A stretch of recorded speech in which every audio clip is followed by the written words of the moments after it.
ఎఫెసీయులకు రాసిన పత్రిక 3వ అధ్యాయము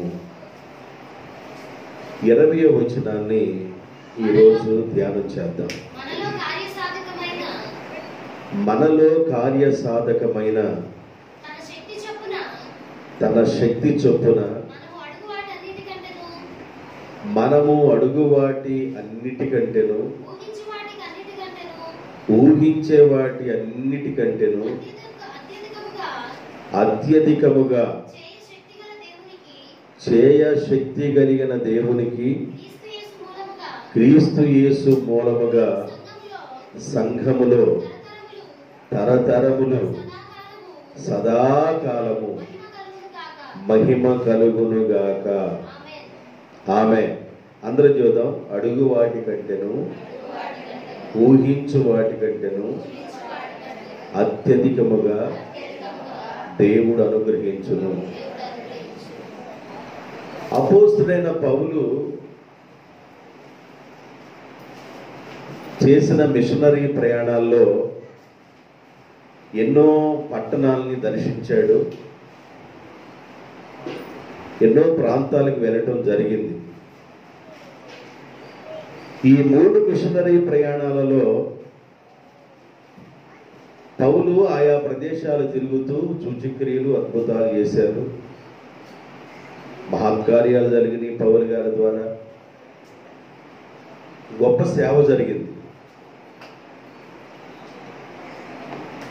ఈ కొత్త నిబంధన కాలంలో ఉన్న 27 పుస్తకాలలో దాదాపు 14 పుస్తకాలు అపోస్తలుడైన పౌలు గారి ద్వారా వ్రాయబడ్డాయి.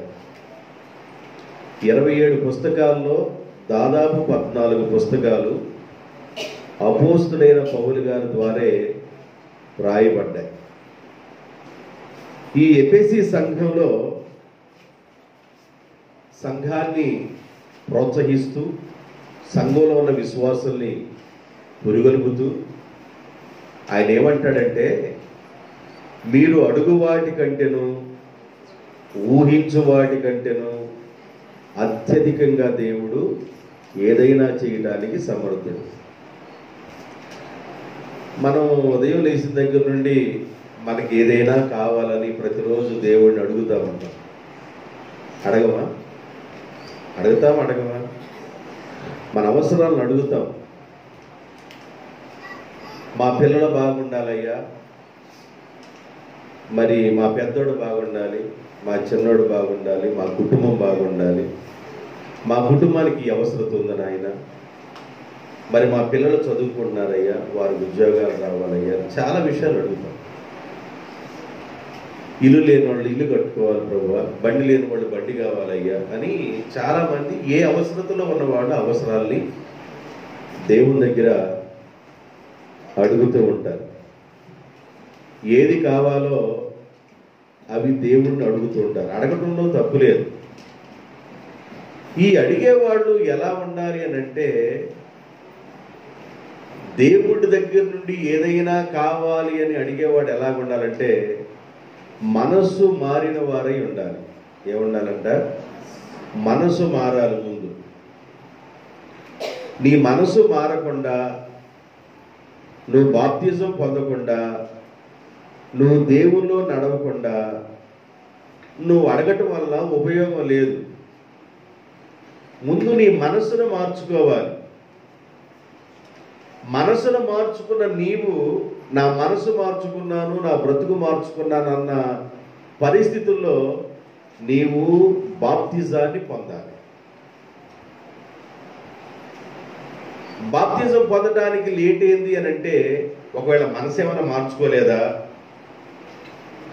నువ్వు దేవుల్లో నడవటం లేదా, బాప్తిజం పొందపోవడానికి కారణమేంది? చాలా మంది అడుగుతారు. ఎప్పుడు అడుగుతారంటే, హాస్పిటల్లో ఉన్నారనుకోండి, డాక్టర్ గారు చేతులు ఎత్తేసాడు అనుకో, అయ్యా మీరు ఖర్చు పెట్టిన వరకు ఖర్చు పెట్టేశారు, దాదాపు ఒక 30 లక్షల దాకా ఖర్చు అయింది, మా వైద్యం మేము చేశాం, మా ప్రయత్నాలు మేము చేశాం, ఇక పయ్యోడేనయ్యా అది కానీ డాక్టర్ గారు చేతులు ఎత్తే అడగనోడు కూడా ఆ రోజు నోరు తెరిచి అడుగుతాడు. ఎందుకంటే ఇక నీవే దిక్కయ్యా, డబ్బు కూడా ఏ ప్రయత్నం, డబ్బు ఉంది, డబ్బు వల్ల ప్రయత్నాలు ఉపయోగం లేదు నాయన. పొలం ఉంది, దానివల్ల కూడా ప్రయత్నాలు చేసాం కానీ ఉపయోగం లేదయ్యా. అన్ని వైద్యం చేసాం కానీ ఉపయోగం లేదన్నప్పుడు ఇక దేవా నీవే దిక్కని ఆ మనిషి దేవుణ్ణి అడుగుతాడు. నేనంటాను, అడిగే మనిషి ముందు మనసు మార్చుకోవాలి. ఏం మార్చుకోవాలి? నీవు దేవుని దగ్గరికి వచ్చి ఏదైనా అడుగుతున్నావంటే అడిగేది నీకు దొరకాలి అని అంటే దేవుడు అన్నాడు, నువ్వు అడిగిన దానికంటేను, నువ్వు ఊహించిన దానికంటేను అత్యధికంగా దేవుడు చేయగలడు. నువ్వు అడిగేదానికంటే ఊహించేదానికంటే అత్యధికంగా దేవుడు చెయ్యాలి అని అంటే మొదట నీవు మనస్సు మార్చుకోవాలి. కష్టాల్లో ఉన్నప్పుడు దేవుణ్ణి అడుగుతారు, బాధల్లో ఉన్నప్పుడు దేవుణ్ణి అడుగుతారు, రోగాల్లో ఉన్నప్పుడు దేవుణ్ణి అడుగుతారు, శ్రమల్లో ఉన్నప్పుడు దేవుణ్ణి అడుగుతారు, అప్పుల బాధల్లో ఉన్నప్పుడు దేవుణ్ణి అడుగుతారు, ఏమి చేయాలో దరిద్రైనప్పుడు దేవుణ్ణి అడుగుతారు, దిక్కుదోచినప్పుడు దేవుణ్ణి అడుగుతారు. ఆ పరిస్థితులు కాదు. దేవుణ్ణి తెలుసుకున్న నీవు దేవుని దగ్గర నుంచి ఏదైనా నీకు రావాలి అని అనుకున్నట్లయితే మనస్సును మార్చుకొని అడగాలి. ఒకవేళ దేవుడు తెలియకుండా ఉన్న నీవు ఎప్పుడైనా దేవాని నాకు సహాయం చేయాలంటే నువ్వు మనసు మార్చుకోవాలి. మనసు మారకుండా, మనసులో మార్పు రాకుండా దేవుని దగ్గర నుండి ఏ బహుమానాన్ని నీవు అనుభవించలేవు. దేవుని దగ్గర నుంచి నువ్వేమీ పొందలేవు. ఆ విషయాలు నేను కొన్ని విషయాలు మీకు చెప్పాలని ఆశపడుతున్నాను. దేవుని దగ్గర నుండి ఏదైనా నువ్వు అడుగుతుంది పొందుకోవాలంటే మొదట ఏం చేయాలి? యోహాను రాసిన పత్రిక, యోహాను సువార్త 15వ అధ్యాయం 7వ వచనం. యోహాను సువార్త 15వ అధ్యాయము 7వ వచనం. నా యందు మీరును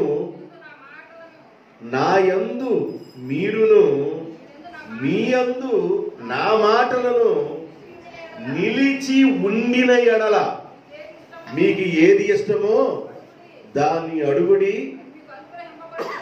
అది మీకు అనుగ్రహించబడును. చాలమ్మా. నా యందు మీ యందు నా మాటలు నిలిచి ఉన్న ఎడల మీకు ఏది ఇష్టమో దానిని అడగండి. అడిగే వ్యక్తి ఎలా ఉండాలంటే దేవునిలో ఉండాలి. నా యందు మీ యందు నా మాటలు, దేవుని మాటలు మనలో ఉండాలి. దేవునిలో మనం ఉండాలి, దేవుని మాటలు మనలో ఉండాలి. దేవునితో కనెక్షన్ లేకుండా, దేవునితో సంబంధం లేకుండా, దేవునికి దూరంగా ఉండి, దేవా నాకు అది కావాలి ప్రభువా, నేను అవసరతలో ఉన్నానయ్యా, నేను ఇరుకులో ఉన్నానయ్యా, నేను ఆపదల్లో ఉన్నానయ్యా, నేను ఇబ్బందుల్లో ఉన్నానయ్యా అని నీవు అడిగితే నీవు ఏది పొందుకోలేవు, అనుగ్రహించబడదు దేవుని దగ్గర నుండి. దేవుని దగ్గర నుండి నీకు ఏదైనా అనుగ్రహించబడాలి అని అంటే, దేవుని దగ్గర నుండి నువ్వు ఏదైనా పొందుకోవాలి అనుకున్నట్లయితే దేవుడు అన్నాడు, నా యందు మీరుండాలి, మీ యందు నా మాటలు ఉండాలి అన్నాడు. నా యందు మీరు, మీ యందు నా మాటలు నిలిచి ఉన్న ఎడల మీకు ఏది ఇష్టమో దాన్ని అడగండి. నా యందు మీరు, మీ యందు నా మాటలు ఉండాలి అని అంటే నువ్వు దేవుల్లో ఉండాలి. నా యందు మీరు ఉండాలి. నా యందు మీరు ఉంటేనే మీరు బహుగా ఫలిస్తారు. దేవునికి స్తోత్రం. నాకు వేరుగా ఉండి మీరు ఏమి చేయలేరు, నాకు వేరుగా ఉండి మీరు ఏమి పొందుకోలేరు. దేవునికి వేరుగా ఉండి మనం ఏమి చేయలేము. మన బ్రతుకులలో దేవుడు ఏదైనా ఒక అద్భుతాన్ని చేయాలి అని అంటే, మన బ్రతుకులలో దేవుడు ఏదైనా ఒక ఆశీర్వాదాన్ని ఇవ్వాలి అని అంటే మనము దేవుని యందు ఉండాలి, దేవుని మాటలు మన యందు ఉండాలి అని దేవుడు చెప్తున్నాడు. దేవుల్లో మనం లేకుండా, దేవుని మాటలు మన హృదయంలో లేకుండా మనం ఏది అడిగినా దేవుని దగ్గర నుంచి ఏమి పొందుకోలేదు. రైట్, మీకు అర్థమవుతుంది. దేవుని యందు మనం ఉండటం వలన మనం అడిగితే మనకి ఏం జరిగిద్ది అయి కొన్ని విషయాలు చెబుతా, జాగ్రత్తగా వినండి.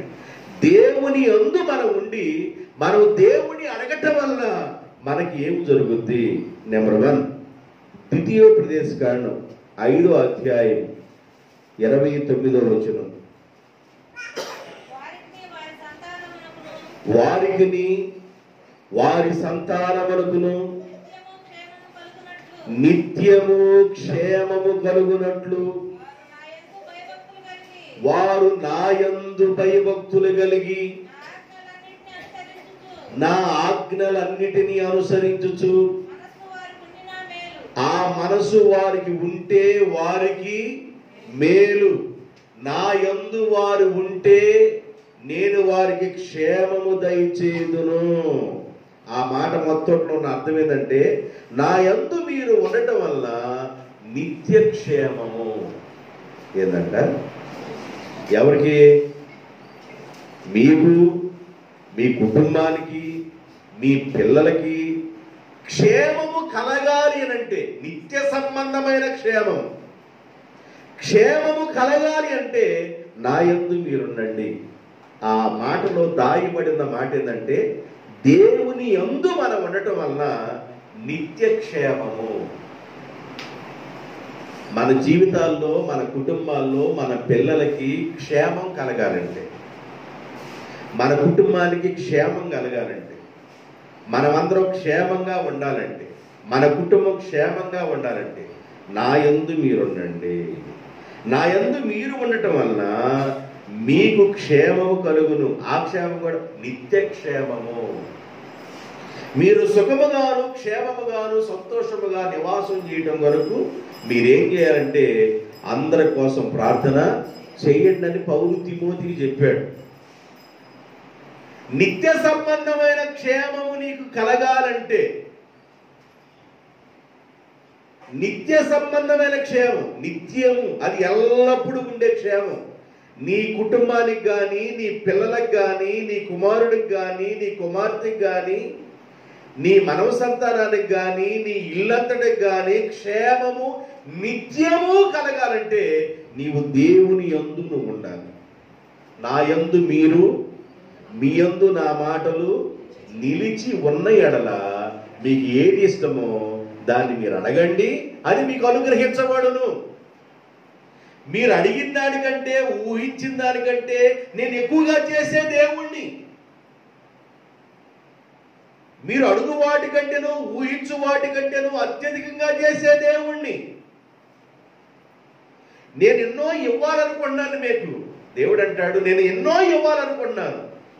సౌలుతో మాట్లాడుతూ దేవుడు అంటాడు, సౌలా సౌలా నీకెన్నో మేలులు చేయాలనుకున్నాను సౌలా, నీకెన్నో ఉపకారాలు చేయాలనుకున్నాను సౌలా, అయితే నీవు నా మాట వినలేదు. నీవు నా మాట వినలేదు. నేను ఎన్నోసార్లు మాట్లాడుతున్నాను, నేను నీతో, నేను ఎన్నోసార్లు చెప్పాను నీకు, ఎన్నోసార్లు నిన్ను హెచ్చరించాను, అయినా కూడా నీవు నా మాట వినలా. ఎక్కడో ఉన్న నిన్ను, గోత్రాలన్నింటిలో చిన్న గోత్రంగా ఉన్న నిన్ను, ఆ బెన్యామీను గోత్రములో నుండి ఆఖరి అట్టడుగులో ఉన్న ఆ గోత్రము నుండి నేను నిన్ను ఏర్పాటు చేసుకొని 12 గోత్రాల వారికి నిన్ను రాజుగా చేస్తే, పట్టాభిషేకం చేస్తే, నిన్ను గొప్పవాడిని చేస్తే, నీవు రాజు అయిన తర్వాత, పట్టాభిషేకం పొందిన తర్వాత, ఆశీర్వాదం పొందిన తర్వాత, ఆ కుర్చీలో కూర్చున్న తర్వాత నీవు నా మాట వెళ్ళా, నీవు నా మాట వెళ్ళా.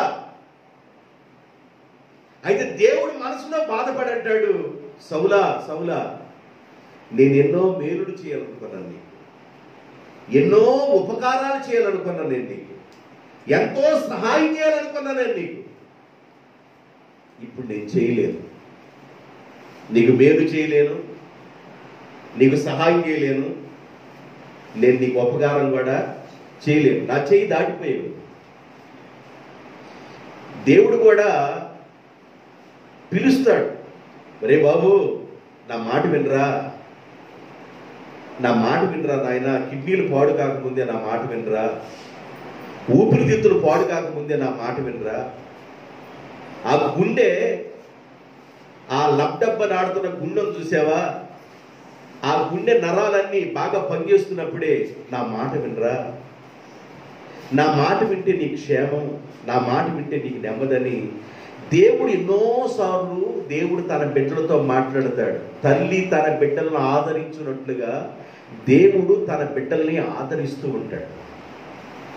కోడి తన పిల్లలను రెక్కల చోటును దాస్తున్నట్లుగా దేవుడు కూడా తన రెక్కల చోట తన బిడ్డలను దాస్తూ ఉంటాడు. ఆయన కానీ దాగిపోతే ఏమో తెలుసా, రెప్పపాటునండి. ఈరోజు నేను బస్సు ఎక్కబోతున్నాను, నా కాలు జారింది, రెప్పపాటులో నా కాలుకి ఏదో ఒకటి అయ్యేది. ట్రైన్ ఎక్కబోతున్నాను, నా కాలు జారింది, జస్ట్ కాలు జారినట్లయితే అంతవరకు మోకాల వరకు పోయేది. దేవుడు నన్ను తప్పించాడు. కాజీపాలెంలో ఒక సంవత్సరంన్నర క్రితం పాస్టర్ గారు బ్రిడ్జి మీద నుంచి పైకి అవతలకి వెళ్ళాల్సిన ట్రాక్ అవతలకి వెళ్ళాలి. ఈయన ఏం చేశాడంటే దిగి ప్లాట్ఫారం దిగి అవతలకి వెళ్ళబోతున్నాడు. ఒక ట్రైన్ ఆగి ఉంది, ఆ ట్రైన్లో నుండి దిగి వెళ్ళబోతున్నాడు. ట్రైన్ వస్తుంది, అవతల నుంచి యువతలకి ట్రైన్ వస్తుంది. అది వచ్చేటప్పుడు నేను వెళతానని ఆయన గబాలు దిగి వెళ్ళి ఎక్కబోయేటప్పుడు ఆయన తగిలించుకున్న బ్యాగ్ వెనక్కలాగింది. మళ్ళీ దాన్ని తప్పించుకొని వెళ్దామని మళ్ళీ పైకి ఎక్కిపోయే తల్లికి అందరికి ట్రైన్ వచ్చింది. కాజీపాలెంలో పాస్టర్ గారు చనిపోయాడు. పాస్టర్ గారు సేవ చేస్తుంది. పాస్టర్ గారికి జాండీస్ వచ్చింది. జాండీస్లో కుటుంబ ప్రార్థనలు జరుగుతూ ఉన్నాయి. జాండీస్ వచ్చినప్పుడు ఏం చేయాలి? కుటుంబ ప్రార్థన ఫలా పెడితే, చికెన్ పెడితే అమ్మ కొంచెం అనేదానికి అమ్మన పోగొట్టారు. ఆమె కూడా 2 రోజుల క్రితం చచ్చిపోయింది. పిల్లలు లేరు ఆడకి. సేవ ఎవరు పాలైంది? ఏమండి, దేవుడు చాలాసార్లు మాట్లాడతాడు. దేవుడు మాట్లాడుతున్నప్పుడు మనం దేవుని యొక్క మాట కానీ వింటే ఆశీర్వాదాలు మన మీదకి వస్తాయి. దేవునికి స్తోత్రం. మీరు అడుగు వాటి కంటేను, ఊహించే వాటి కంటేను నేను అత్యధికంగా చేయగలిగిన దేవుణ్ణి. నేను చాలా చేయాలనుకున్నాను మీ పట్ల, ఎన్నో మేలులు చేయాలనుకున్నాను, ఎన్నో ఉపకారాలు చేయాలనుకున్నాను. అవన్నీ మీరు పొందుకునే కోణంలో మీరు ఉండాలంటే నా యందు మీరు, మీ యందు నా మాటలు నిలిచి ఉండనివ్వండి. నాలో మీరుండండి, నాతో మీరుండండి, నా మాటలు మీలో ఉండనివ్వండి. అప్పుడు మీకు ఏది ఇష్టమో అడగండి, నేను మీకు ఏది కావాలన్నా చేస్తా, ఏది కావాలని చేస్తా. మీరు అడిగిన వాటికంటే, మీరు ఊహించిన వాటికంటే ఏది కావాలనుకున్నారో నేను అత్యధికంగా మీకు దయచేయగలిగిన దేవుణ్ణి అంటున్నాడు. దేవునికి స్తోత్రం. దేవుని యందు మీరు ఉండటం వల్ల వచ్చే ఉపయోగం నెంబర్ 1 నిత్యక్షేమము. ఏం జరుగుతుందంట? నిత్యక్షేమము. సౌలు దేవునిలో లేడు, సౌలు దేవునిలో లేడు, దేవుని మాటలో లేడు.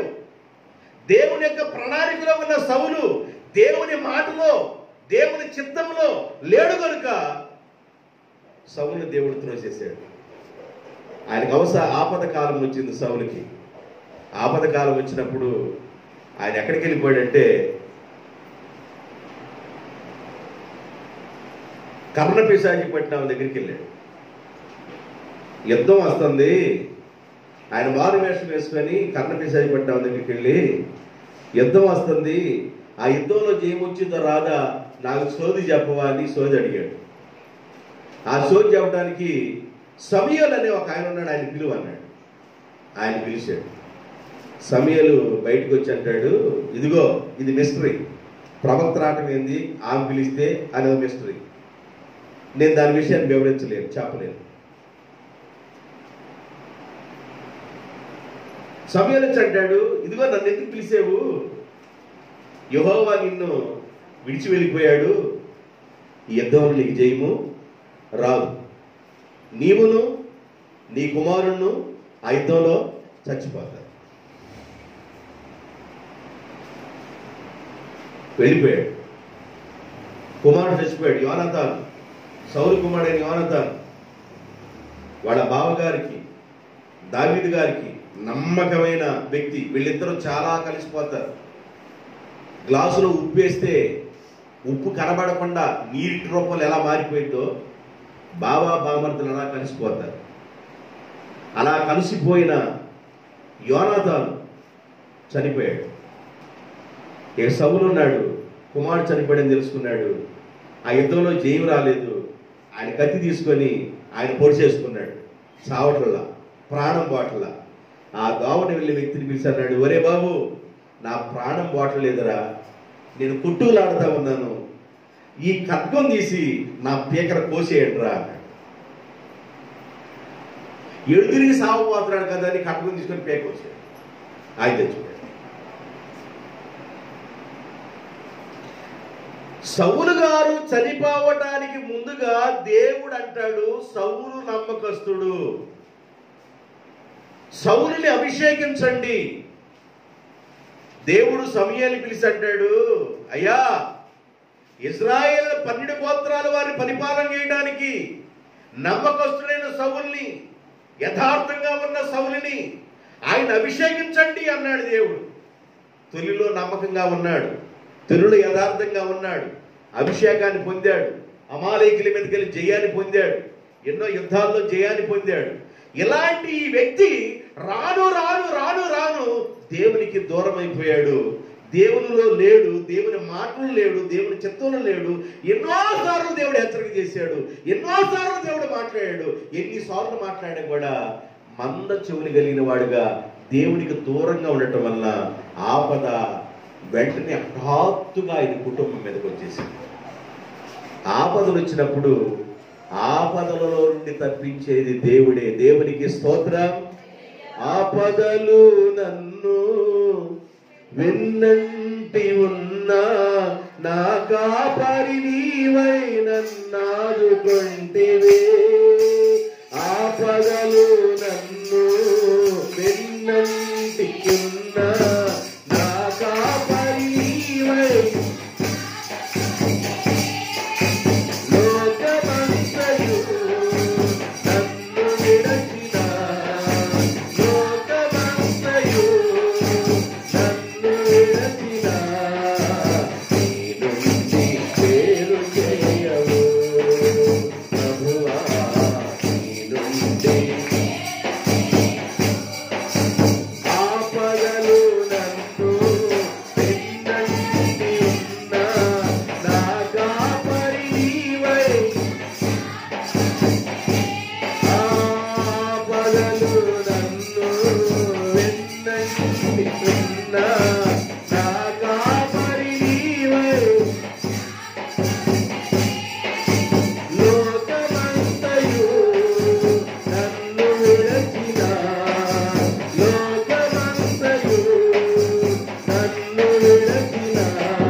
ఆపదల్లో మనం ఏడుస్తున్నప్పుడు, బాధలు వచ్చినప్పుడు, ఆ బాధలో మనం ఏడుస్తున్నప్పుడు, ఒకవేళ మనం పట్టించుకునేవాళ్ళు లేనప్పుడు, మనం నిట్టూరు పీడిస్తున్నప్పుడు, వీటన్నిటిలో ఎవరు నిన్ను పట్టించుకున్నా పట్టించుకోకపోయినా, ఎవరు నిన్ను ఆదరించినా ఆదరించకపోయినా, నీ బాధలో ఎవరు పరామర్శించినా పరామర్శించకపోయినా, దేవుడు అంటాడు, నాతో నువ్వు ఉన్నావు కనుక, నా మాటలు నీ యందు ఉన్నాయి కనుక నేనే నీ దగ్గరికి వస్తా. దేవునికి స్తోత్రం. నేను వస్తా, నేను వచ్చి నిన్ను పలకరిస్తాను, నేను వచ్చి నిన్ను పరామర్శిస్తాను,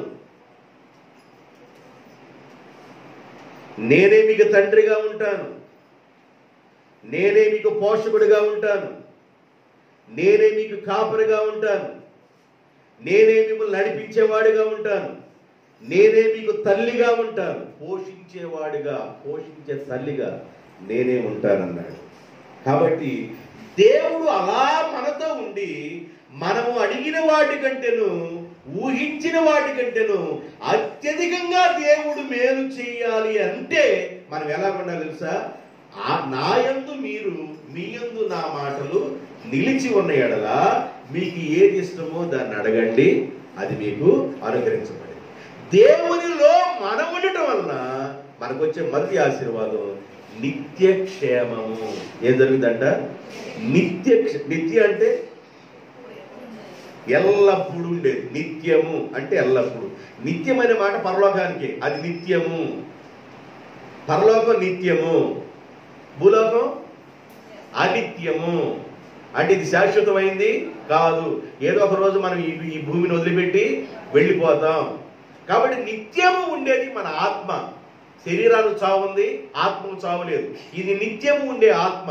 నిత్యము ఉండే ఆత్మ నిత్యత్వానికి వెళ్ళాలి, పరలోకానికి వెళ్ళాలి.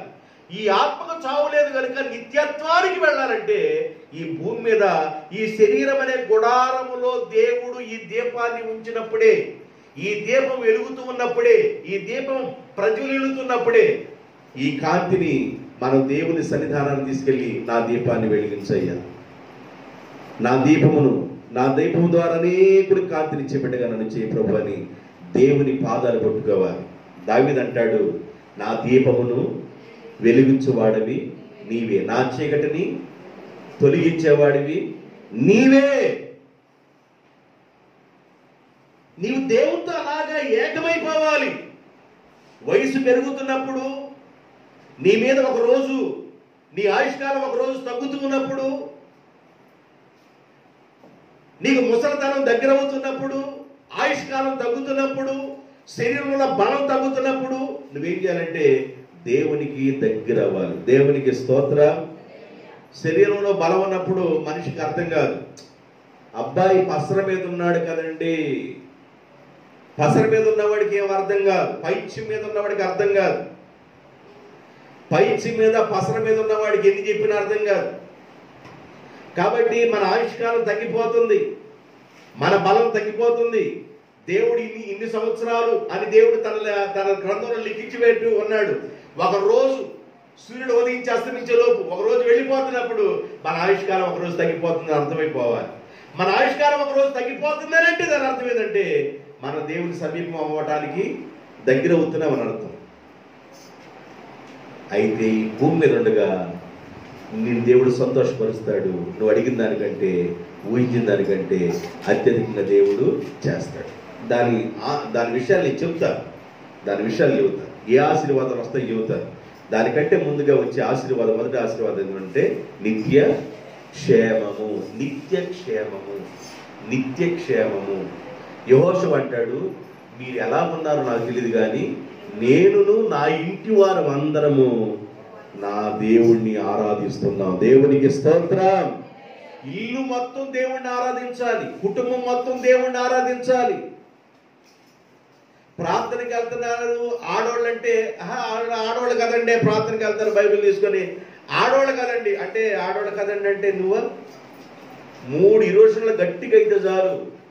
సాయంకాలానికి ప్రసాద్ హాస్పిటల్కి వెళ్ళి 3 ఈరోజులు అయిన తర్వాత ప్రసాద్ హాస్పిటల్ చేర్చిన తర్వాత ఏంది బాబా ఎలాగుందంటే 3 ఈరోజులకే గొంతు మారిపోద్ది, స్వరం మారిపోద్ది. ఏమండి, ఓపికలో ఉన్నంత వరకే ఏ మాటలు మాట్లాడినా, ఓపిక పోయిన తర్వాత ఇక స్తోత్రమే, చేయగలిగేది ఏమి లేదు. కనుక ఓపికలో ఉన్నప్పుడు దేవుడిచ్చిన ఈ ఫలాన్ని దేవుని కోసం వినియోగించు. నీ జ్యోతిని దేవుడు వెలిగిస్తూ అనేకులకు కాంతినిచ్చినట్లుగా చేస్తాడు దేవుడు. దేవునికి మహిమ కలుగును గాక. మొదటి ఆశీర్వాదం నిత్యక్షేమం. రెండోది లేవికాండం 26వ అధ్యాయము 6వ వచనం. 26వ అధ్యాయము లేవికాండం 26వ అధ్యాయము 6వ వచనం. నీవు నివసించే ఆ దేశములో నేను నీకు క్షేమము కలుగజేసేదను. నీవు పడుకొనినప్పుడు ఎవడు నిన్ను భయపెట్టడు. అసలు కాగండి ఇక్కడ. నువ్వు పడుకున్నప్పుడు, ఇటు చూడండి, అందరూ చూడండి, నాకండి. నీవు పడుకున్నప్పుడు ఎవడు నిన్ను భయపెట్టడు. పడుకున్నప్పుడు భయం ఏంది? పడుకున్నప్పుడు భయం ఏందండి?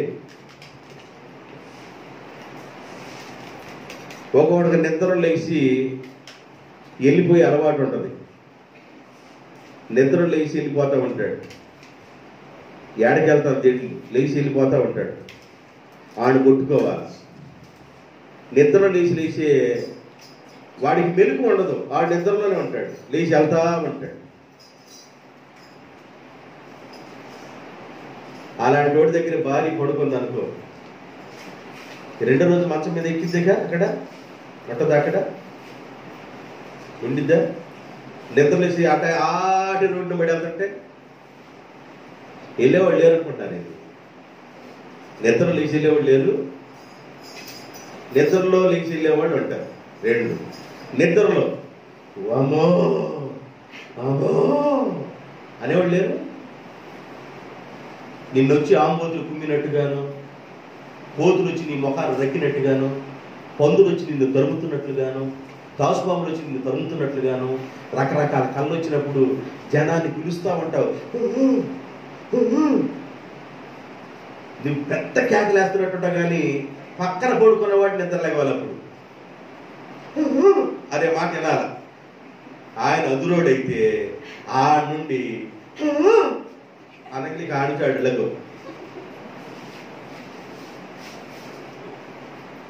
అర్థమవుతుందా? నిద్రపోతున్నప్పుడు కొన్ని వచ్చి నిన్ను తరుముతున్నట్లుగా ఉంటది. ఎవడో బలమైన వ్యక్తి వచ్చి నిన్ను మామూలు కొట్టినట్టుగా ఉంటది. ఒక ఆంబోతు వచ్చి నిన్ను పొడిచినట్లుగా ఉంటది. బైబిల్ అదే చెబుతుంది, నీవు నిద్రపోతున్నప్పుడు ఏ భయము లేకుండా క్షేమముగా ఉంటావు. ఫరో రాజు నిద్రపోతున్నాడు. ఫరో రాజు నిద్రపోతుంటే ఫరో రాజు నిద్రపోయిన వెంటనే కల వచ్చిందంట. ఏం కల వచ్చింది ఆయనకి? బలమైన ఆవులు బక్క చిక్కిపోయిన ఆవుల్ని తిన్నట్టుగా కల వచ్చింది ఆయన.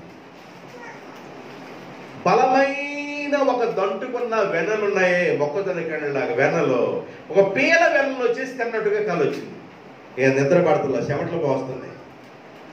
రాజుగారికి వచ్చిన కళ్ళకి నిద్ర పట్ల చెమటలు పోస్తుంది భయంకరంగా. రాజ్యంలో ఉన్న శకునగాండల్ని, మాంత్రికుల్ని, జ్ఞానవంతుల్ని వీళ్ళందరిని పిలిపించాడు. బాయ్, కళ వచ్చిందిరా బాబు, ఈ కళ భావం చెప్పండి. ఒకవేళ కానీ నాకు వచ్చిన కళని, ఈ భావాన్ని కానీ మీరు చెప్పకపోయినట్లయితే మీ టాపులు లేచిపోతాయి అన్నాడు. ఏమి లేచిపోతాయంట? టాప్ అంటే మీ తలకాయ లేచిపోతాయి, టాపులు లేచిపోతాయి అన్నాడు. ఏసేపు వచ్చి ఆ కళని చెప్పాడు. ఏసేపు వచ్చి అన్నాడు, అయ్యా రాజా, నీ కళ వచ్చింది వాస్తవమే. ఈ కళ దేవుడు జరగబోయి చూపిస్తున్నాడు నీకు. బలమైన ఆవులంటే బలమైన పంట పండిద్ది. బక్క చిక్కిపోయిన ఆవులంటే కొన్ని సంవత్సరాలు పంట పండదు.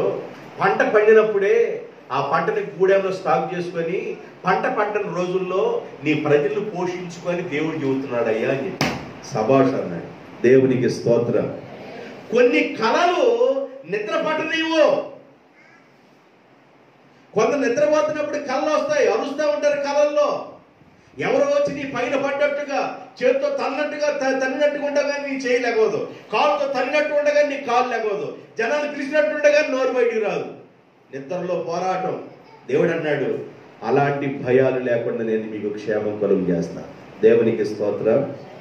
అలాంటి భయం లేకుండా నేను మీకు క్షేమమును కలుగు చేస్తా. నా యందు మీరు ఉంటే, మీ యందు నా మాటలు నిలిచి ఉంటే మీకు ఏది కావాలో దాన్ని అడగండి. మీరు అడిగిన వాటికంటేను, ఊహించిన వాటికంటేను అత్యధికంగా చేయగలిగిన దేవుణ్ణే ఏం చేస్తాడో చెబుతా. ఏం చేస్తాడు? జ్యోతి అత్యధికంగా దేవుడు చేస్తాడు. అత్యధికంగా చేయడానికి దేవుడు సమర్థుడు. సమర్థుడు. అబ్రహాము, అయ్యా ఒక బిడ్డని అయ్యా,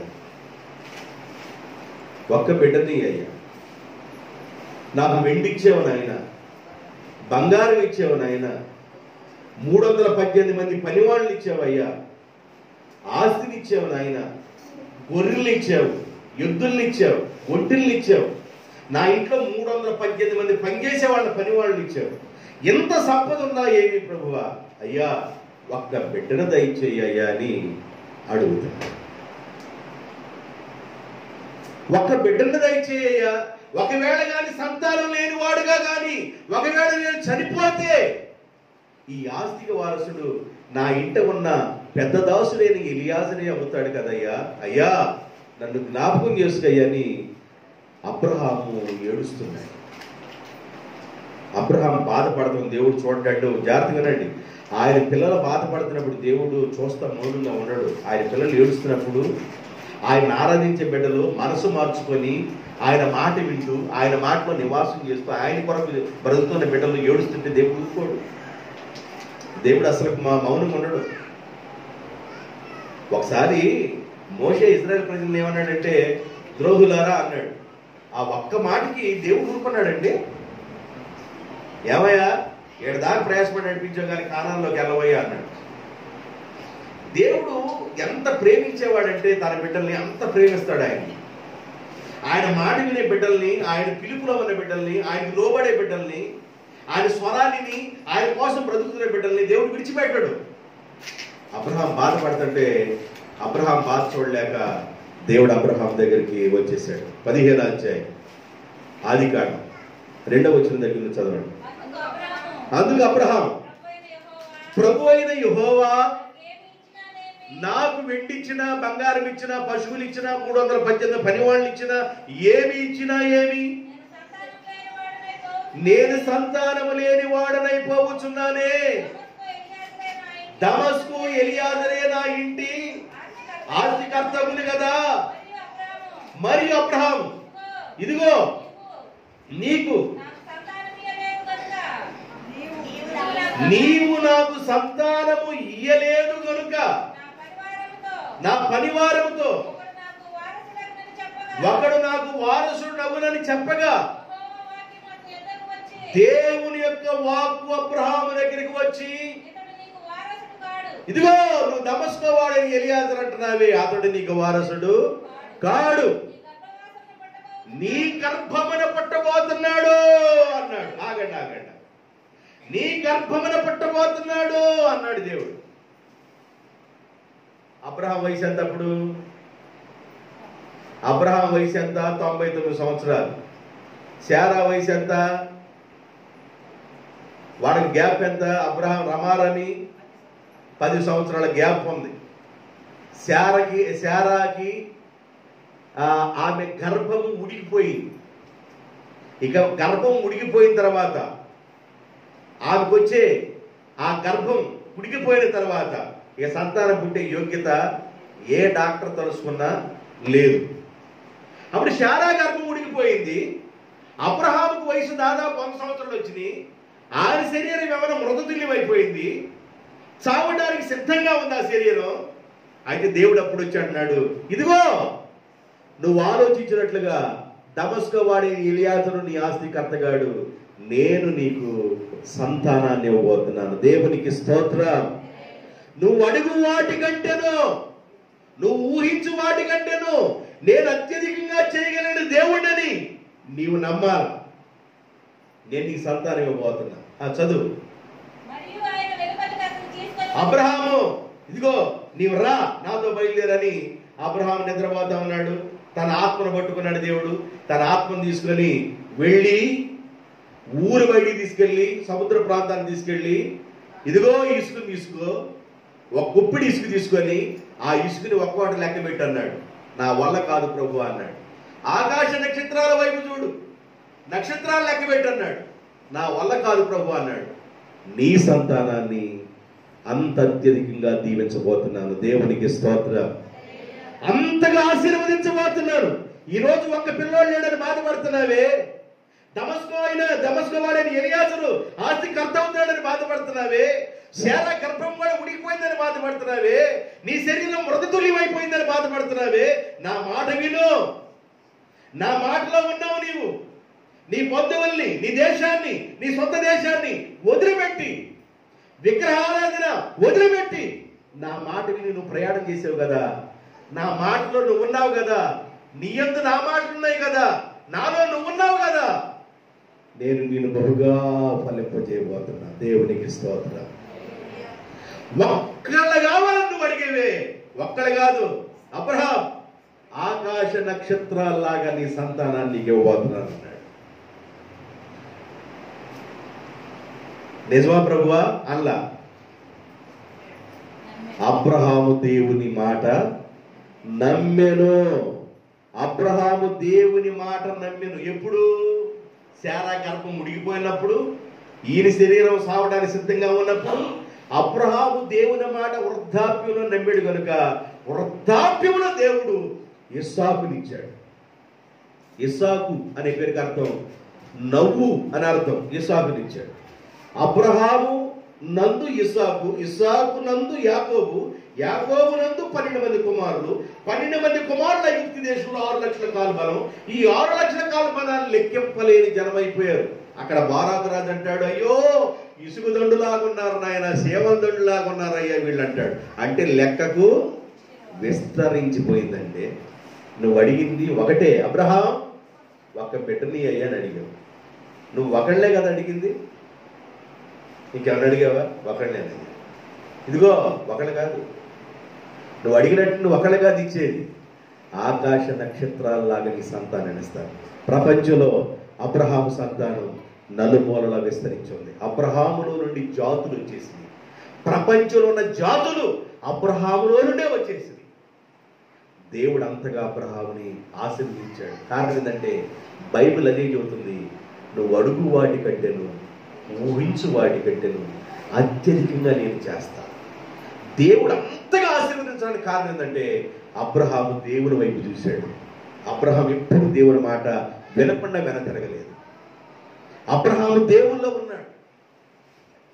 అబ్రహాము దేవునితో ప్రయాణం చేస్తున్నాడు.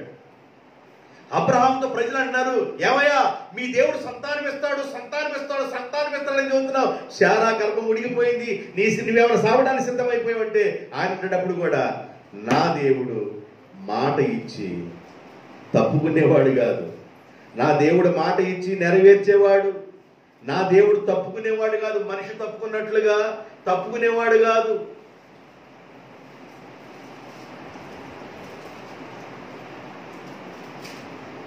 నీ కష్టమందును, నీ సుఖమందును, వ్యాధిలోను, కలిమిలోను, ఆరోగ్యమందును ఇతరులు ఎవరిని ఆశించక ఈమెతోనే నమ్మకముగా కాపురం చేయుదువా అని. నమ్మకంగా చేయుదు. అమ్మ నువ్వు కూడా చెప్పమ్మా, నువ్వు కూడా ఈయనతో నమ్మకంగా కాపురం చేయదువా? నమ్మకంగా చేయుదును.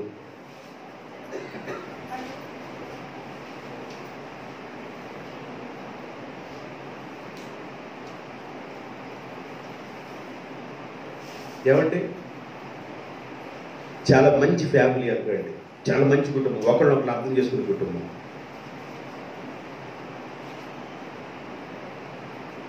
కరోనా వచ్చింది అనుకో ఒకడికి, సుజాత చూస్తున్నా నాకు వెళ్ళి ఒకటి ఎవరైనా వచ్చింది అనుకో, పరిస్థితి ఏంటి? బిడ్డలను కూడా చూసుకొని ఇట్లేదండి, తల్లుల్ని బిడ్డలు చూసుకొని ఇట్లా. ఒక తల్లికి వచ్చింది, పిల్లలు ఏడుస్తున్నారు, అలమటేస్తున్నారు, ఏడుస్తూ వెళ్ళిపోయింది, క్వారంటైన్కి వెళ్ళిపోయింది. అర్థమవుతుందా? దేవుడు చాలా మందిని సజీవులుగా కాపాడుతున్నాడు. దేవునికి స్తోత్రం. నువ్వు ధన్యురాలు అనుకో, నువ్వు ధన్యుడు అనుకో. ఈ వైరస్ ఎవరైనా కావాలంటే తెచ్చుకునేది కాదు, మోసుకొచ్చుకునేది కాదు. హెచ్ఐవి అంటే మోసుకొచ్చుకునేది, కావాలని వెళ్తావు నువ్వు, కావలసినంత మోసుకొచ్చుకుంటావు. ఇది అది కాదు. ఇక ఎవరు పలకరించుకోరు. ఇక ఇళ్ళ చుట్టూ సున్నాలు కొట్టుకోవటమే, ఇళ్ళ చుట్టూ సున్నాలు కొట్టుకోవటం, ఒకళ్ళొకళ్ళు పలకరించుకునేది లేదు. అప్పుడు దాకా బాగుండేవాడు, ఆ తర్వాత కచ్చి తీసుకొని ముగ్గురు అక్కడ పెట్టుకోవడం, ఏమైనట్టు. చూడు ఎంత పరిస్థితో, ఎంత ఆందోళనో. ఒక్క మాస్కులు ఉన్నాయి మీకు, మీ అందరికీ కరోనా టెస్ట్ చేయించాలి. మీ అందరికి కరోనా పరీక్ష చేసి, జ్వరం వచ్చిన వాళ్ళకి కరోనా పరీక్ష చేసిన తర్వాతే మందుల షాపులో చూడాలి. ఎవరైనా పోతారండి? నిజంగా చంద్ర మెడికల్ కానీ, ఆ పోలిరెడ్డి గారు కానివ్వండి, ఇంకా కొంతమంది కానీ అసలు మేము వైద్యం చేయలేమని షట్టర్ గా వేసినట్టయితే హాస్పిటల్ ఒక్క రాజు వాళ్ళకి ముందు మీరు దగ్గిలు. దేవునికి స్తోత్రం. నిన్న 600 మంది చనిపోయారు. అర్థమైందండి? తలనొప్పి రావటం, జలుబు రావటం, జ్వరం రావటం, చంద్ర మెడికల్ పోలిరెడ్డి గారు ఒక్కొక్క ఆయన చక్కగా ఇంజక్షన్ చేయడం, 4 బిళ్ళలు ఇవ్వడం, తగ్గి ఇక్కడ వచ్చి మెలకుండా ఉంటున్నాం. ఆ టైంలో చేయించాలి అందరినీ.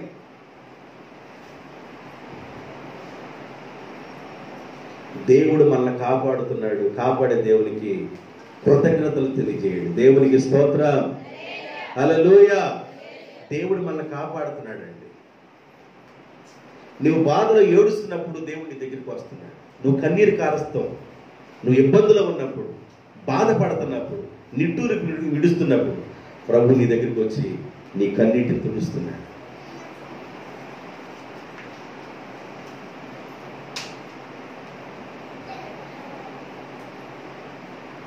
అనిల్తో ఇల్లు వచ్చిన వాళ్ళందరూ టెస్టులు చేయండి అన్నాడు. చేశారు పాపం. వాళ్ళు చేయకముందు చేయండి అని చెప్పి ఒకళ్ళ అన్నం వచ్చి పలకరించి, ఒకళ్ళ అదే మీ ఇళ్లలో ఏదైనా జరిగితే నేను వచ్చి ఏం చేయాలి? అమ్మా ఏం జరిగింది నాన్న? సరే అర్థం చేస్తానమ్మా. కాదయ్యా అట్ట చేయబాకయ్యా, నూనె డబ్బా కూడా తీసుకుని నన్ను ఎత్తి మీద పెట్టిన ఆయన చెయ్యి పెట్టకపోతే ఏమైందమ్మా? కాదు నాన్న పెట్టినానా, నేనేమన్నా నూనె డబ్బా తీసుకొని మీ నెత్తి మీద చేయి పెట్ట. ఏమండి మీరు ఎంత మంచోళ్ళండి. అసలు మీ ఆత్మీయత ఎంత ఎదుగుతుందో ఒక్కసారి చూడండి. అసలు మీకు ఎన్ని సంవత్సరాల వయసు ఉందో, ఆత్మీయ అనుభవం ఉందో, మీ ప్రార్థనలో ఎంత ఆత్మీయత ఉందో ఒకసారి చూడండి. పరిశీలన చేసుకోండి. మీరు ఎంత మంచోళ్ళో పరిశీలన చేసుకోండి. నేననే కాదు, ఇంకొకళ్ళైనా ఎవరినైనా పలకరించండి. పలకరిస్తూ వచ్చేది కాదు అది. పలకరించండి, మాట్లాడండి, ధైర్యపరచండి. నీవు ధైర్యపరిస్తే వాడు సగం ఆరోగ్యం వచ్చినట్లే. దేవునికి స్తోత్రం. ధైర్యపరచండి.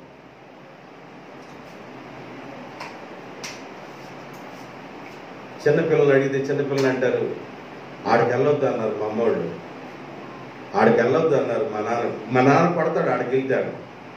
ఎవరు చెప్పారా? మా నాన్న అన్నాడు, మా అమ్మ అందే. నేను వదిలేశాను, ఆ మాటలు వదిలేశాను. నేను మనసులో అప్పుడు ఏమనుకోను, ఒకళ్ళ అమ్మకే వచ్చారా,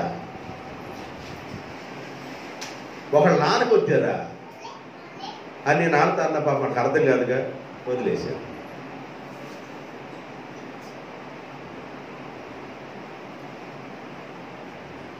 ఒకరిని ఒకరు పలకరించుకోండి, మంచిది.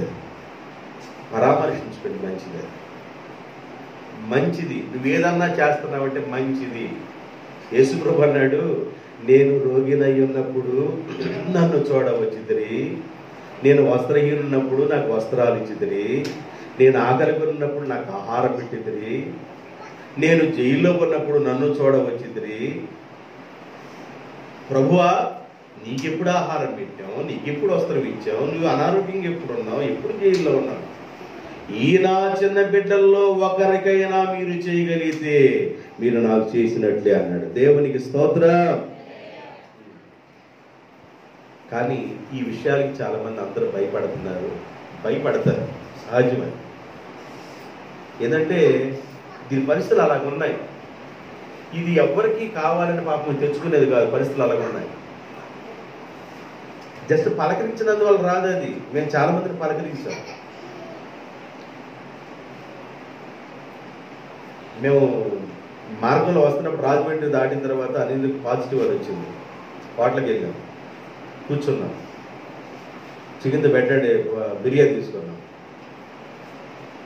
అన్నా ఈ మెత్తకుండా మొక్కలు తిన్నాను అన్నాడు. నాకేయాలి, పాజిటివ్ వచ్చిందిగా, సెల్లో మెసేజ్ వచ్చిందిగా, ఏ మొక్కలు అన్న, మొక్కలు వేసుకున్నాం, తిన్నా, ఇంటికి వచ్చాం. తర్వాత ఉదయాన్నే వెళ్దాం పద బైక్ మీద, నా మీద ఆనుకొని మరి నన్ను కొట్టుకొని నేను ఆయన కొట్టుకొని వెళ్ళి, అంటే ఈ విషయం అంటే నీ ఇంట్లో కదా అని మీరు అనుకోవచ్చు. ఎవరికన్నా భయం ఉంటుంది కదండి. అది కాదది, దాని పరిస్థితులు వేరుగా ఉంటాయి, దాని ఆ కళలో లక్షణాలు వేరుగా ఉంటాయి. నాకు అర్థమైపోయింది. కానీ మేము చేపించుకున్న దాకా మాకు మనశ్శాంతి లేదు, పాపం విశ్వాసులు కూడా విశ్రాంతి లేదు. విశ్వాసులకు విశ్రాంతి లేదు, మనశ్శాంతి లేదు. ఒక నారమ్మ ధైర్యం చేసి అలాగా గుండెని రాయిగా చేసుకొని ప్రయాణం అయ్యి వచ్చింది. రోజు పోయి వెళ్తుంది, రోజు బయట వెళ్తలేదు కాబట్టి బీపీ తగ్గి వెళ్తున్నాడు అయ్యింది. సరేలే అమ్మ వెళ్ళదు అన్న. ఎవరి భయం వాళ్ళది, పరిస్థితి ఎవరి భయం వాళ్ళది. 2 రోజులు అక్కడిని మేము కంట్రోల్ చేసుకోలేకపోయామండి. చేసుకొని ఆపలేకపోయాము ఏడుస్తుంటే. అలాంటి పరిస్థితుల్లో పలకరింపేనంటే నువ్వేదో ఇచ్చేవు వచ్చేవు, ఏదో ఎంతో సహాయం చేసింది కాదు, పలకరింపు. ఏదైనా నీకు బాగానప్పుడు నేను వచ్చి పలకరించకపోతే, మరే మా పాస్టర్ గారు వచ్చి నన్ను పలకరించలేదమ్మా, మరే సభ ముఖంగా నేను మాట్లాడుకుంటున్నాను, తండ్రి స్తోత్రాలు, ప్రభునేస్తున్నాను, వందనాలు, ఇంకో చర్చి ఉందమ్మా, వందనాలమ్మా, అక్క వందనాలు అక్క, ఇంకో చర్చి స్తోత్రం అక్క. నువ్వు ఏడుండవు, సొక్కవే, తిరుగుడు చొక్కలు ఏడుండవు. అర్థమైందా? తిరుగుడు చొక్కలు ఎక్కడుండవు, ఏడో చొక్క పాపలు ఆడతాయి.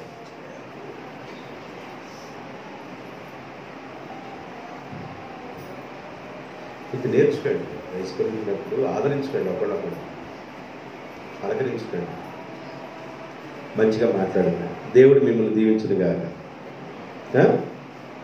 సబ్జెక్ట్ కదా, నువ్వు అడిగిన దానికంటే ఊహించిన దానికంటే నేను అత్యధికంగా మేలు చేస్తాను. నేను ఈ మాట్లాడుతున్నప్పుడు నాకు అన్ని గుర్తు వస్తున్నాయి. అర్ధరాత్రి నేను లేచి అందరికి ప్రార్థన చేశానండి. రీసెంట్గా కూడా ప్రార్థన చేశాను. 12 గంటలప్పుడు 2 గంటలప్పుడు బోర్ను వచ్చేవాడు ఏడ్చుకుంటా ఓ అనుకుంటా. వాళ్ళ కోసం కూడా పిల్లలు పెట్టుకుని ప్రార్థన చేశాను. అంటే మీలాంటి ప్రాణాలు మా లాంటి ప్రాణాలు కాదేమో, అంటే మేమేమన్నా అన్ని తెగబడా.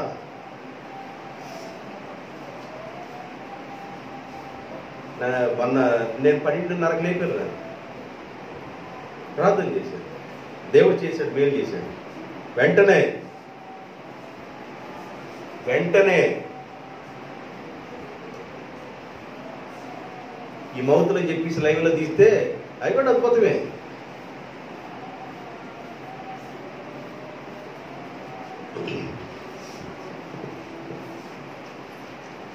రెండో విషయం చెప్తాను. యోబు గ్రంథం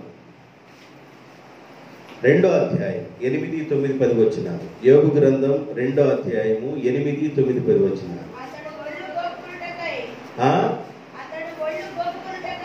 అతడు ఒళ్ళు గోపునుటకై చిల్ల పెంకు తీసుకొని బూడిదలో కూర్చుండగా అతని భార్య వచ్చి, నీవు ఇంకను యథార్థతను వదలకయుందువా?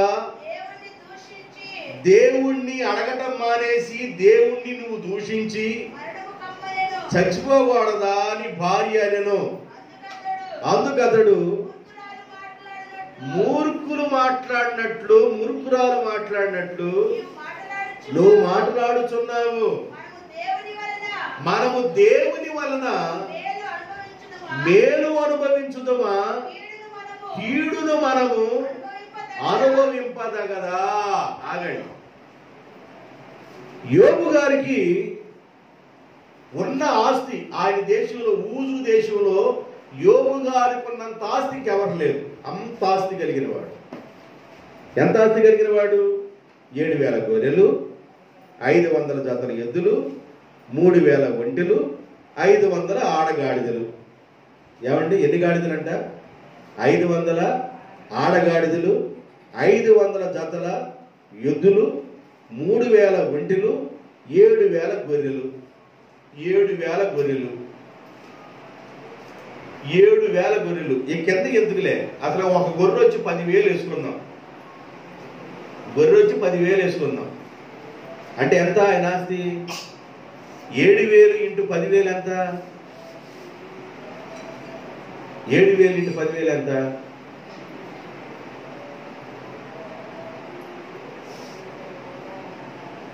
ఎంతమ్మా? 7 పదులు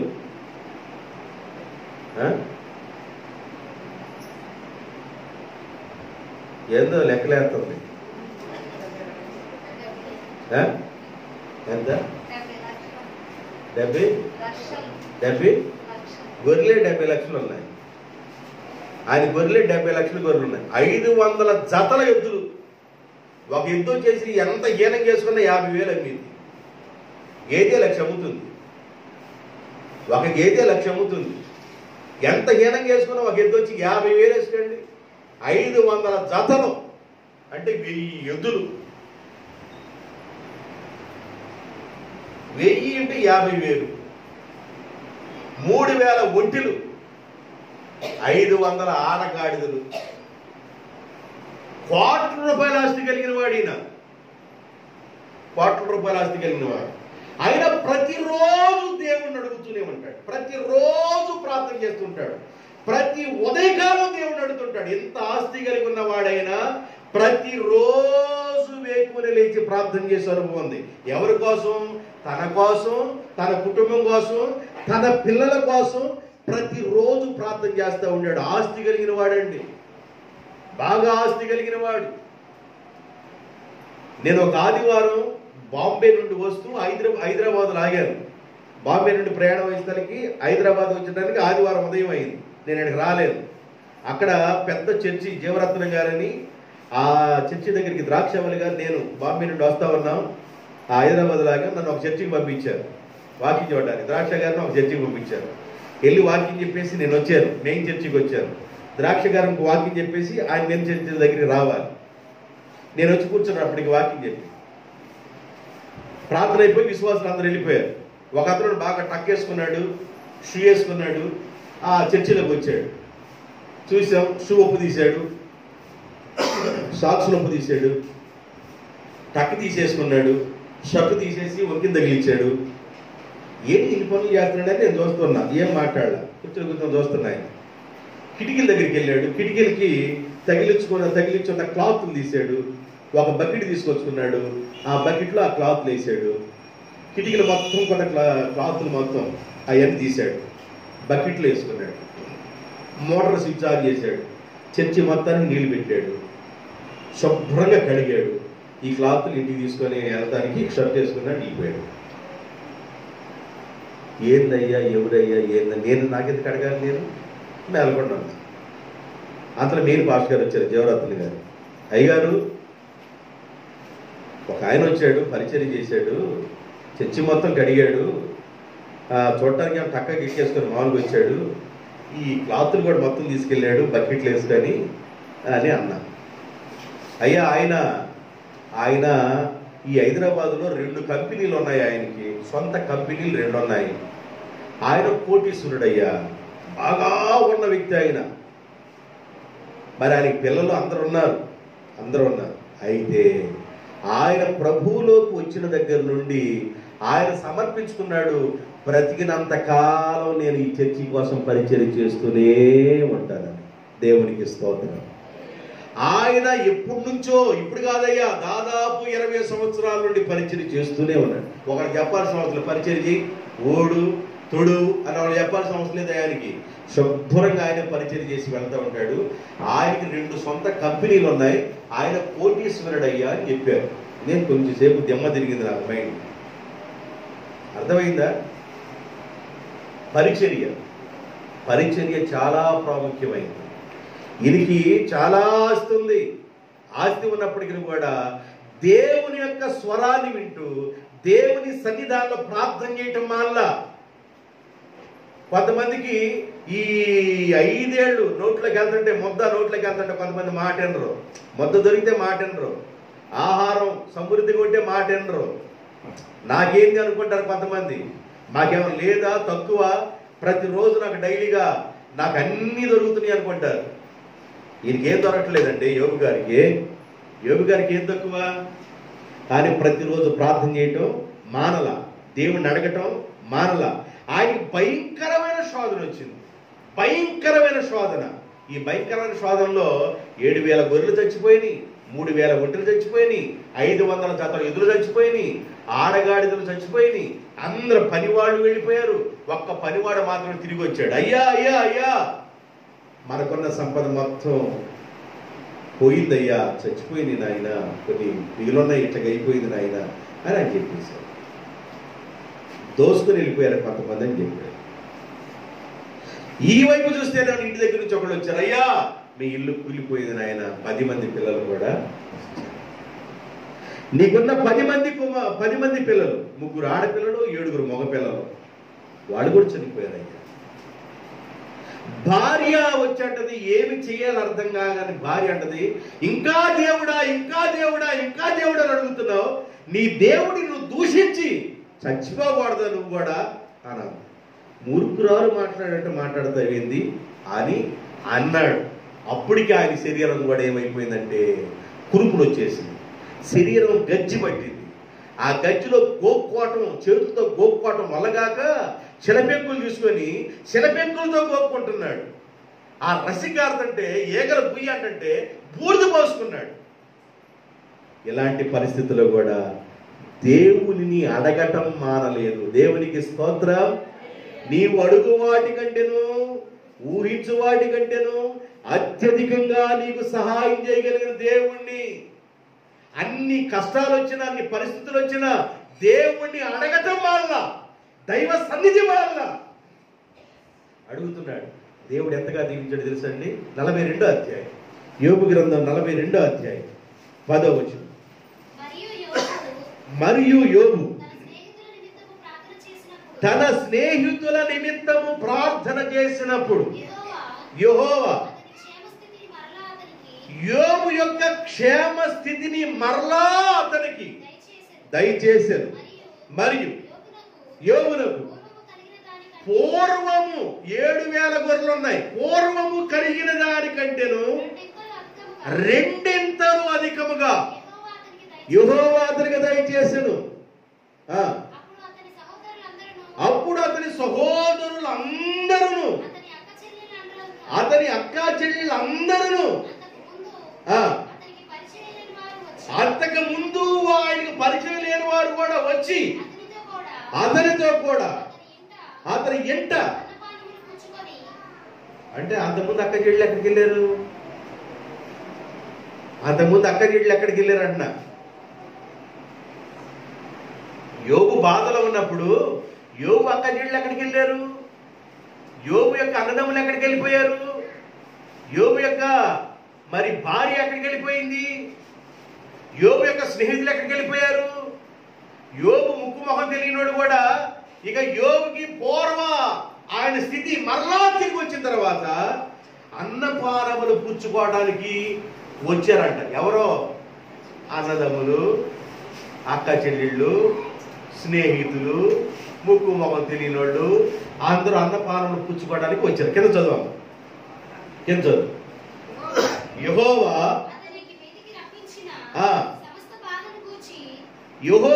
అతని మీదకి రప్పించిన సమస్త బాధను గూర్చి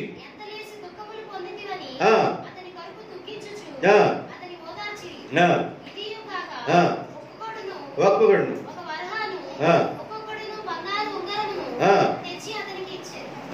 అంటే మళ్ళీ వచ్చేసింది కానీ వైభవం.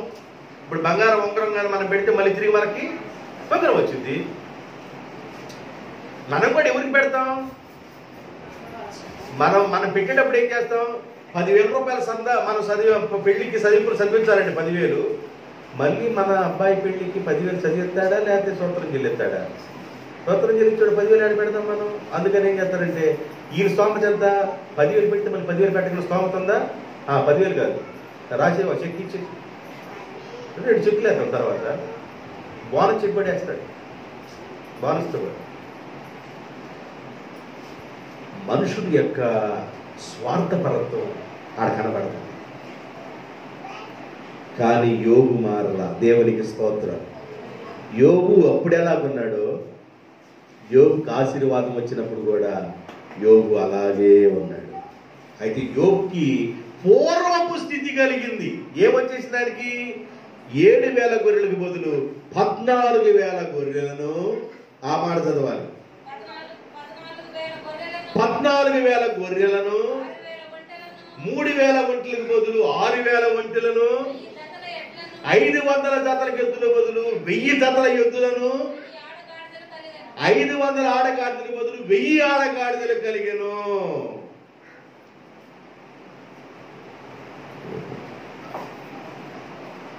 భార్య ఇంటికి వెళ్ళిన భార్య తిరిగి వచ్చి, రమ్మంటారా లోపలికి అన్న, నిన్ను పొమ్మని లేదుగా అన్నాడు ఈయన. రమ్మంటారా లోపలికంటే నిన్ను పొమ్మన్నానా? పొమ్మని లేదుగా అన్నాడు. సరే ఇక రా అన్నాడు. ఇక రా అన్నదానికి 10 మంది పిల్లలు వచ్చేద్దాం. దేవునికి స్తోత్రం. హల్లెలూయా. రా అన్నాడు. ఇక అంతే సంగతులు. దేవుడు ఒకళ్ళ తర్వాత ఒకళ్ళ జ్ఞాపకం చేసుకున్నాడు. సంతానము దేవుడిచ్చే గొప్ప భాగ్యం. దేవుడు 10 మంది పిల్లలు మళ్ళా సంతాన కలుగు చేశాడు. పూర్వ వైభవం వచ్చేసింది. కుళ్ళు పట్టిన శరీరం, సీగిపోయిన శరీరం, ఎండిపోయిన శరీరం, కుషించిపోయిన శరీరం దేవుడు మరలా దాన్ని నూతనంగా మార్చగలిగాడు. ఇదండి మట్టి శరీరం. అంటే మన్ను, ఇది మట్టి దేహం. మట్టి దేహం కుళ్ళిపోయిన మట్టి దేహాన్ని మరలా శుభ్రం చేయగలిగిన వాడు సృష్టికర్త అయిన దేవుడే. దేవునికి స్తోత్రం. డబుల్ ఆశీర్వాదం ఇచ్చేశాడు దేవుడు.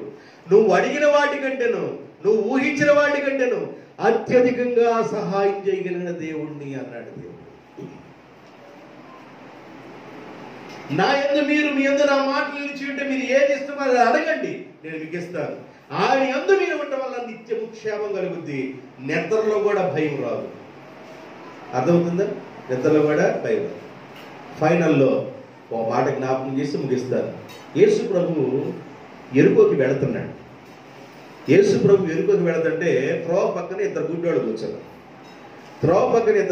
కూర్చొని, అయ్యా దావీదు కుమారుడా మమ్మల్ని దాటిపోవద్దయ్యా, అయ్యా దావీదు కుమారుడా మమ్మల్ని దాటిపోవద్దని పెద్దగా కేకలు వేసి అడుగుతున్నారు. మత్తయి సువార్త 20వ అధ్యాయం 29, 30, 31 చదవండి. మత్తయి సువార్త 20వ అధ్యాయం. మత్తయి సువార్త 20వ అధ్యాయము. వారు యెరికో నుండి వెళుచుండగా బహుజన సమూహము ఆయన వెంట వెళ్ళెను. ఇదిగో త్రోవ ప్రక్కన కూర్చున్న 2 గుడ్డివాళ్ళు. యేసు ఆ మార్గంలో వెళుచున్నాడని గుడ్డివాళ్ళకి అర్థమైపోయి, ప్రభువా దావీదు కుమారుడా నమ్మును కరుణింపమని కేకలు వేసిరి. ఆ ప్రక్కన ఉన్న జనం ఏమన్నారంటే, కేకలేమాకండి, అడగమాకండి, ఊరకనే ఉండండి అని అని గద్దించరు గాని, ప్రభువా దావీదు కుమారుడా మమ్మల్ని కరుణింపమని మరి బిగ్గరగా అడుగుతూ ఉన్నారు. దేవుడిని అంటే అడగాలంట, బిగ్గరగా అడగాలి. అయ్యా నువ్వు దాటిపోతే ఎవరయ్యా మా దిక్కు నాయనా, అయ్యా నువ్వు దాటిపోతే మాకు దిక్కు ఎవరయ్యా అని బిగ్గరగా అడుగుతా ఉన్నారు. అరబాకండి రా, ఏదైనా మీ కేకలో అరబాకండి, నోరు మూయండి అంటే, మేము ఇప్పుడు నోరు మూస్తే ఆయన్ని మేము ఇక వెతకలేమయ్యా, మా కళ్ళ ముందు ఉన్నాడు కనుక మేము కేకలు వేస్తాం, మా ఎదురున్నాడు కనుక మేము కేకలు వేస్తామని ఆడు బిగ్గరగా కేకలు వేస్తూ ఉంటారు. అయ్యా అయ్యా దావీదు కుమారుడా మమ్మల్ని దాటిపో.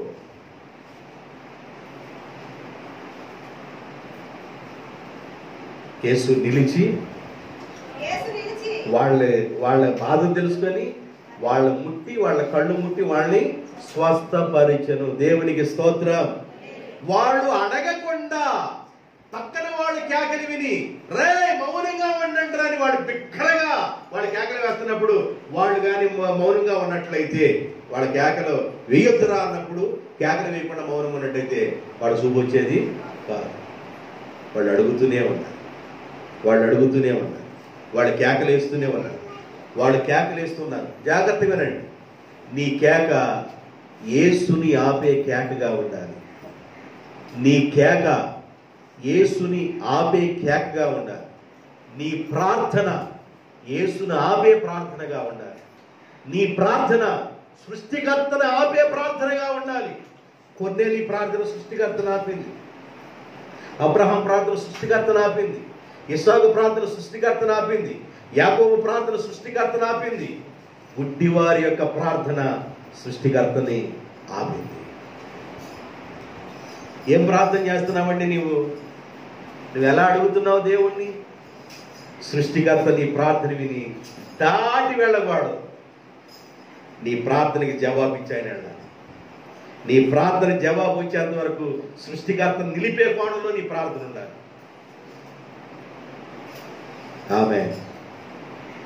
ఆమె చెప్పండి. ఏం చేస్తున్నారు? ప్రార్థన అంటావా? తింటాం, ఈ బొక్కలు దా బొక్కలు వేయటం, ఆ బొక్కలు ఈ బొక్కలు వేయడం, ఈ నలగొచ్చి ఇటు అంటాం, ఇటు నలగంది అటు నలగేయటం, అటు నలగంది ఇటు నలగేయటం, మేగటం. మరే ఈ దవడలో పిప్పుళ్ళు వచ్చినాయి కానీ అటేం నవ్వట్లేదు. నేను అన్నట్టు ఇటు నవ్వుతున్నా, మెత్తగేస్తున్నా, అట్ట అదరాకు మెత్త లోపల అదే మిషన్ ఉందంటగా అది సరి చేసుకుంది. దాంట్లో లోపల గబేడలు పడుతుంటారు, అది మిక్సీ తిరిగి నడుతుంది. నలగని మొత్తం గబేడలు పడేటివి. ఇక మిక్సీ లోపల ఇస్తుంది బట్ట, ఇక మోతా గీత లేకుండా. ఆ తర్వాత ఏది వచ్చినా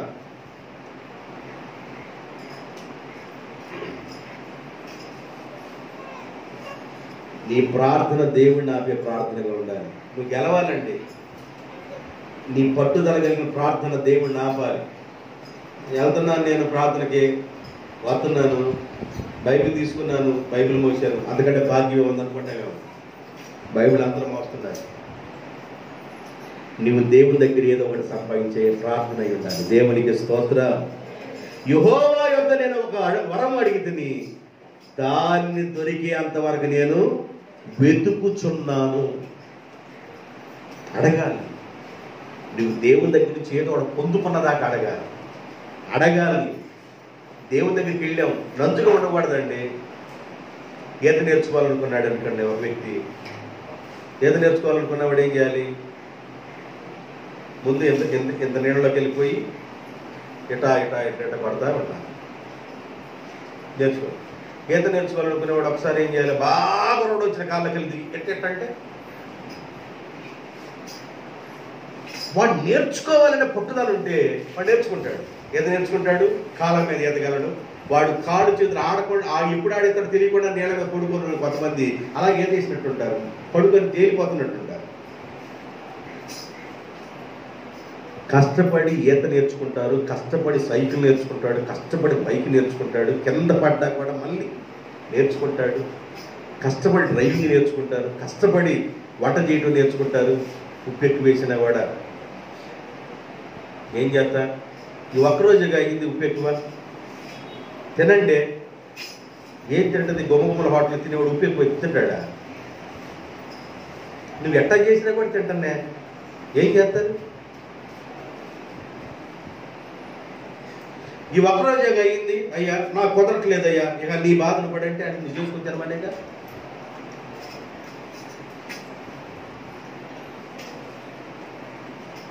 నేర్చుకోండి.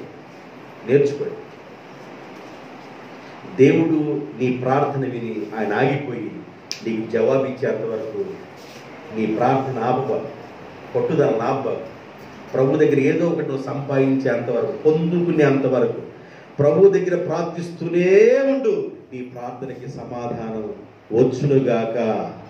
ప్రార్థన వినేడి పావనుడా, ప్రార్థన మాకు నేర్పుమయా.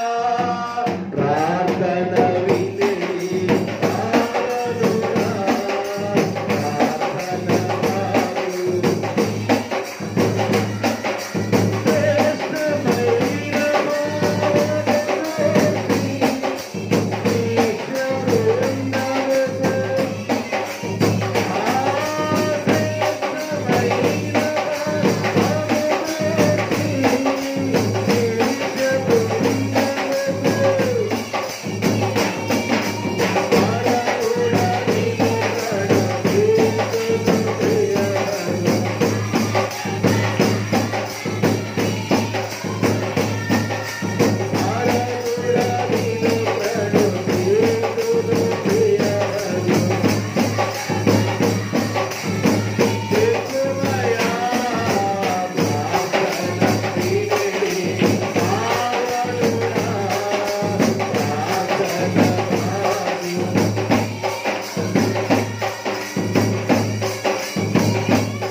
మోకరించండి, ప్రార్థన చేద్దాం.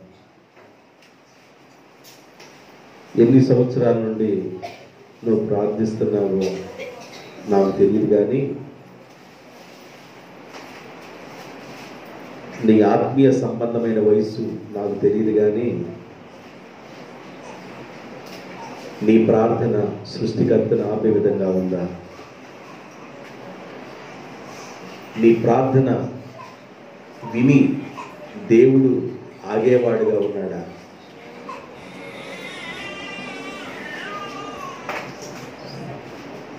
ఒక్కసారి పరిశీలన చేయి. ఎలా ఉంది నీ ప్రార్థనా జీవితం?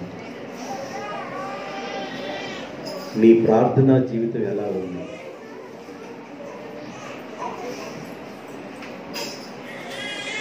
దేని గురించి అడుగుతున్నావు? చాలా మంది అడుగుతున్నారు, మీరు మీ ఇష్టానుసారంగా మీ భోగేచ్ఛల కొరకు అడుగుతున్నారు అని.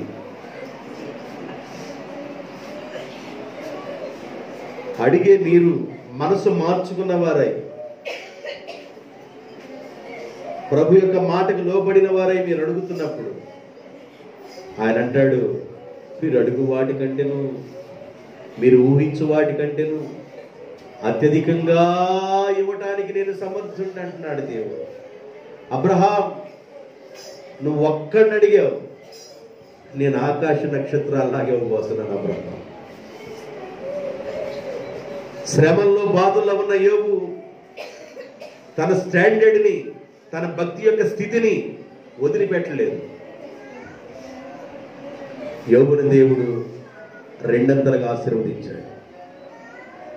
రోగంలో ఇక చనిపోతాడు అనుకున్న పరిస్థితుల్లో హిజ్కియా కన్నీరు విడుస్తూ అడుగుతున్నాడు, అయ్యా నన్ను జ్ఞాపకం చేసుకో, నన్ను జ్ఞాపకం చేసుకోయ్యా అని. మరణ అవస్థలో ఉన్న హిజ్కియా నన్ను జ్ఞాపకం చేసుకోయ్యా అని అడుగుతున్నాడు. దైగనుడు దేవుడు అన్నాడు, నువ్వు ఇప్పుడే చనిపోవు, 15 సంవత్సరాల ఆయుష్కాలం పెంచుతున్నాను అన్నాడు.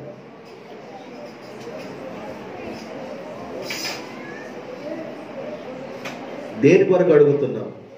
కుటుంబంలో సమస్యలు ఉన్నాయా? అప్పుల సమస్యలు ఉన్నాయా? బిడ్డల కొరకు అడుగుతున్నావా? నీ పిల్లల సంతానం లేదని అడుగుతున్నావా? పిల్లల కుటుంబాలు కట్టబడాలని అడుగుతున్నావా? పిల్లల పరిస్థితులు బాగాలేదని అడుగుతున్నావా? నువ్వు అడగటం మంచిది. దేవుని సరిపోయిన విధంగా ఉండి అడుగు, ప్రభు నీకు తప్పనిసరిగా సహాయం చేస్తాడు.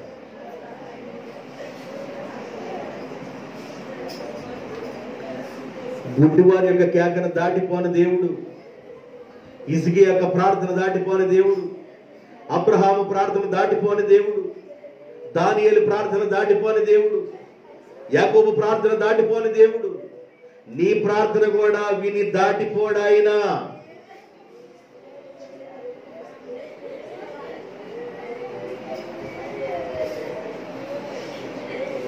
ప్రేమ కలిగిన తండ్రి, పరిశుద్ధుడైన ప్రభువా, మీ బిడ్డలందరూ మీ స్వరాన్ని విన్నారు.